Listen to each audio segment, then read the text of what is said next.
Montrer sa vulnérabilité. Alors oui, je fais des posts impactants, oui, je fais des posts parfois pleins de belles énergies, mais vous montrez aussi qu'il y a parfois nous-mêmes, nous sommes traversés, nous restons humains en tant qu'accompagnants et nous sommes traversés parfois par des émotions très fortes et on pourrait se dire mais c'est sans fin, c'est sans fin cette histoire. On a beau travailler sur nous, on a beau avoir des prises de conscience, on a beau transformer le plomb en or, eh bien, il y a des moments où on est repris, et puis la vie vient par plein de situations appuyer là où il y a encore besoin, même si ce n'est que des millimètres. Et moi, récemment, ça a été ça, ces jours-ci. Ça a été un événement, soi-disant banal extérieur, qui vient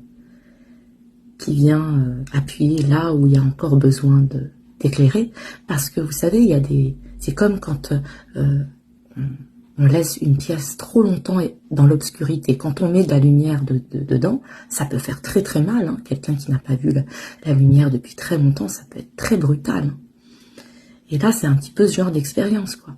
La lumière qui vient, qui jaillit dans un endroit où il n'y a jamais eu de lumière. Et pourtant, on pensait que c'était un domaine qui était compris, qui était validé. Mais oui, à certains niveaux de la couche, mais le but de la vie, c'est d'aller jusqu'à ce qu'il n'y ait plus, même pas je sais pas combienième millimètre de couche, quoi, il n'y a plus rien. Alors, par exemple, vous allez vous dire, c'est dingue, quelqu'un d'autre vivrait ça, ça lui ferait pas du tout ça, mais pourquoi moi ça me fait ça?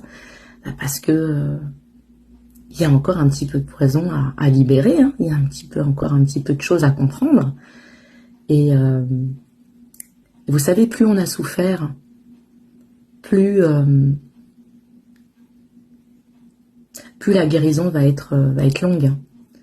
Et il faut du courage, beaucoup de courage. Et moi, c'est ce qui m'est arrivé. Vous savez, j'ai eu une enfance et une adolescence très très dure. J'ai vécu beaucoup de violences physiques, psychologiques, tout. Et vous savez, pour se reconstruire, il faut avoir beaucoup de courage. Et puis pour continuer à aimer la vie, et puis pour apprendre à pardonner aussi. Et en plus, après, arriver à créer des relations avec les gens qui nous ont fait du mal et à tout transformer en or. Mais ça demande beaucoup de temps, beaucoup de patience. Et puis là, je pourrais me dire, bon, c'est bon, c'est réglé. Ben non. Et je pourrais me dire, mais c'est injuste, en fait. C'est comme ça que la vie me remercie de tous les efforts que je mets pour moi et pour la vie, quoi. Et là, avec beaucoup de recul, je me dis, mais oui, en fait, c'est une récompense. C'est une récompense. La vie veut vraiment que je me libère en totalité. Et à travers moi, peut-être que ça fera écho à vous. Oui, la vie veut que je me libère en totalité. Et cet enfant qui a été agressé, qui a été violenté, forcément, hein, pour survivre, il y a besoin d'énormément de résistance à mettre en place. Et quand on enlève ces résistances, comment elle fait, la petite fille, pour tenir? Eh bien, elle s'écroule. Donc elle garde ses résistances. Et puis un jour, elle décide, elle ressent qu'elle en a plus besoin parce qu'elle s'est assez fortifiée à l'intérieur. Et puis elle pense que c'est bon, c'est fait. Et puis un jour, la vie, non, il y a un événement extérieur, peut-être banal, hein, comme tout simplement là maintenant ce que j'ai vécu, du tapage nocturne du voisinage. Et j'ai vécu ça comme une agression. J'ai vécu ça comme un manque de respect, une agression. Et c'est venu réveiller en moi encore des parts où je ne me suis pas sentie respectée dans mon enfance, dans mon adolescence, et donc une surréaction aussi. Et en même temps, légitime de poser ses limites, de savoir se mettre en colère aussi. Il y a des colères très saines, vous savez. Et dans ce monde, il y a besoin aussi parfois de se mettre en colère et de se faire respecter. Donc, ce n'était pas le problème que je me mette en colère et que je pose mes limites. Mais c'était de revenir au calme pour m'apporter vraiment le meilleur. Parce qu'au final, les gens qui abusent de nous, eux, reviennent très vite dans leur calme, dans leur tranquillité. Alors que nous, on va se ronger de l'intérieur. Et c'est là tout l'enjeu de ce que la vie m'offre.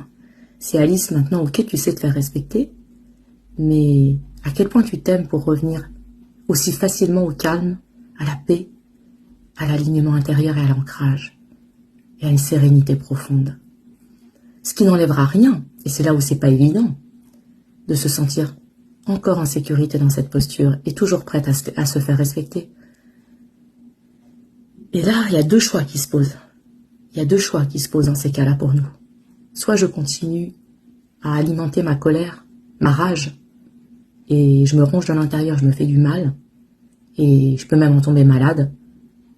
Ou alors je décide de transformer cette rage, cette colère en amour pour moi, encore plus d'envie de prendre soin de moi, encore plus envie de m'aimer dans mon quotidien, et de me dire, ok, j'ai cette puissance en moi, ben, je vais la mettre au service de mes créations, je vais la mettre au service de mes projets, et puis je vais la rediriger vers ça, et je vais la transformer en quelque chose de bon et d'apaisant pour moi. Mais je sais qu'elle est là et que je peux à tout moment taper du poing sur la table s'il le faut. Donc en fait, c'est encore alchimiser à l'intérieur de soi. Se dire, ok, cette énergie, elle est là. J'ai le droit aussi de me mettre en colère, mais comment je peux aussi, à un moment donné, une fois que je me suis fait respecter, comment je peux la transformer à l'intérieur de moi en conscience pour m'apporter le plus grand bien, parce que je le mérite. Je sais que ça parlera à certains d'entre vous. On est beaucoup à ne pas avoir eu une enfance très compliquée, des parents très autoritaires. Parfois, ça pouvait aller très très loin. On a pu vivre des choses terribles pendant l'enfance. Et sachez une chose, c'est que si je vous racontais, je ne me sens pas encore prête totalement de vous raconter tout cela, et puis aussi par respect pour mes proches, mais si vous saviez par tout ce par quoi je suis passée, j'ai déjà parfois même des amis qui m'ont dit, mais comment c'est possible que tu sois toujours en vie? Comment c'est possible que tu sois comme tu es? Bah justement, je vais vous dire, ma vérité, c'est que si j'avais pas vécu tout ça, je ne serais pas qui je suis aujourd'hui. La personne que je suis, enfin, cette belle âme incarnée que je suis en train de me réapproprier aujourd'hui, véritablement qui je suis. Et c'est pour ça que c'est très dur à dire quand on souffre de l'intérieur. Et là, croyez-moi, je suis pas encore sortie complètement de la période de waouh, je transforme le truc, quoi. Je suis en train de le faire. Donc, pour vous dire, gardez courage, parce que on en est toutes et tous capables de le faire. Et sachez une chose aussi, c'est très important, à un moment donné quand même, de se faire accompagner, de se faire aider, quand on en ressent le besoin. Même de parler des fois à des proches, mais vraiment, choisissez bien à qui vous parlez aussi, parce qu'il y en a, ils vont, au lieu de vous aider, ça va faire tout le contraire. Voilà. Et pour vous montrer que ça vaut la peine tout ça, mais parfois ça peut être très très dur. Et des fois on se décourage, on se dit mais ça va être jamais terminé cette histoire. Et non, ça sera jamais terminé, mais ce que je peux vous garantir, et je reviens de très loin, c'est que plus on avance, plus on arrive à transformer tout ça à l'intérieur de soi. Je dirais pas que en un claquement de doigts, tout est parfait, mais tout devient plus facile quand même. Et les temps de douleur sont de plus en plus courts.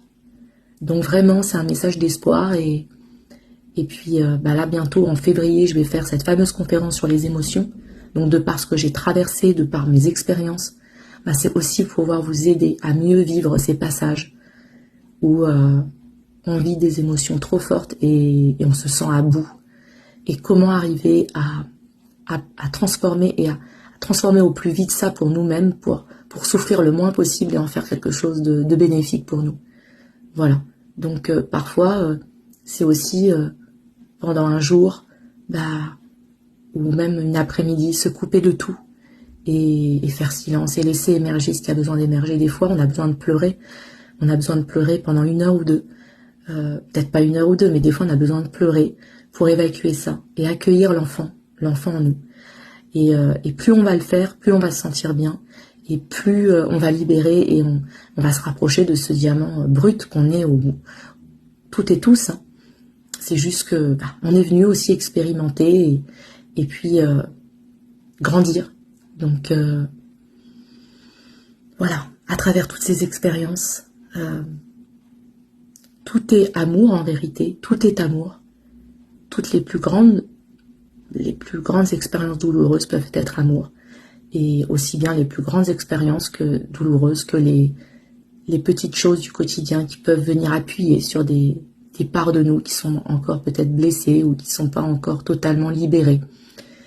Et arrêter de se juger, avoir de la compassion dans ces moments-là, de se dire bah c'est ok en fait. T'as le droit aussi d'être en colère parce que tu t'es tellement pas senti respecté dans ta vie. Et c'est ok si tu mets plusieurs jours à t'en remettre. Parce que c'est très dur de passer par tous ces états et de revenir en stabilité. Ben, c'est pas évident. Mais par contre, je te félicite. Vous pouvez vous parler comme je le fais. Ben, je te félicite, Alice, parce que maintenant, au lieu de revenir à ton calme au bout de 15 jours, tu y arrives au bout de 3-4 jours.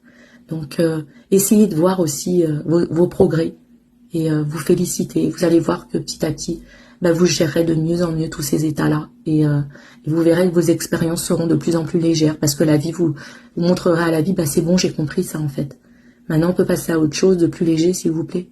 Et voilà. Un message d'espoir.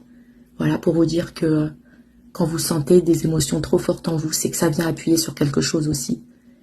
Et allez voir que ça appuie sur quoi et accueillez ça, vraiment. Accueillez avec tout votre amour. Vous le méritez. On le mérite tous.